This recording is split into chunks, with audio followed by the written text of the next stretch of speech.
எங்களுடைய இலக்கு பாரதிய ஜனதா கட்சியை பொறுத்தவரை 20% கிட்டத்தட்ட வரணும். தேசிய ஜனநாயக கூட்டணி எல்லாம் சேரும் பொழுது 25% தாண்டணும். இது எங்களுக்காக நாங்கள் வைத்திருக்கக்கூடிய இலக்கு. கடுமையா வேலை செஞ்ச வேணாம். ஆனா தமிழகத்துலனா ஒரு விஷயத்தை நான் பெருமையா அங்க பதிவு செய்ய விரும்புறேன்னா, நமக்கு இருக்கக்கூடிய அரசியல் வேறுபாடுகளை தாண்டி, உதாரணத்திற்கு கோயம்புத்தூர்ல ஒரு வேட்பாளராக நான் வாங்கியிருக்கக்கூடிய 4,50,000 வாக்குகளும் பணம் கொடுக்காமல் பெற்றிருக்கக்கூடிய வாக்குகள். ஆனா யாரும் கைத்தறாங்க.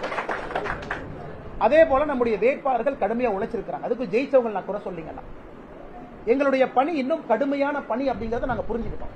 இன்னும் மக்களை போய் சந்திக்கணும்.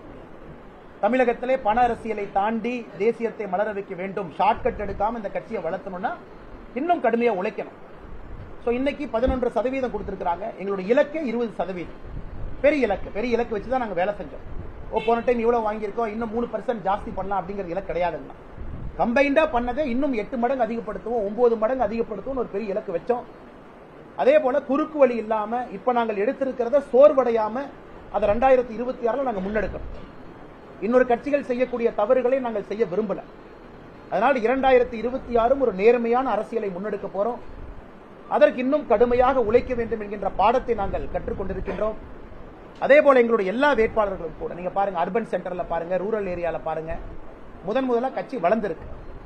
அதனால் மிஸ்கால்குலேஷன், நாங்கள் எதிர்பார்த்த இலக்கு வரல, அதற்கு மக்கள் சொல்லி இருக்கக்கூடிய பாடம் எல்லாத்தையும் ரொம்ப பணிவாக, எந்தவித ஆங்காரம் இல்லாம ஹியூமிலிட்டியோட நாங்க ஏத்துக்கிறோம். இன்னும் எவ்வளவு முயற்சி செய்ய வேண்டும் என்பதை ஒரு பாடமாக எடுத்துக்கொள்கின்றோம். வருகின்ற காலத்துல இன்னும் எங்களுடைய முயற்சியை இரட்டிப்பாக்கும்.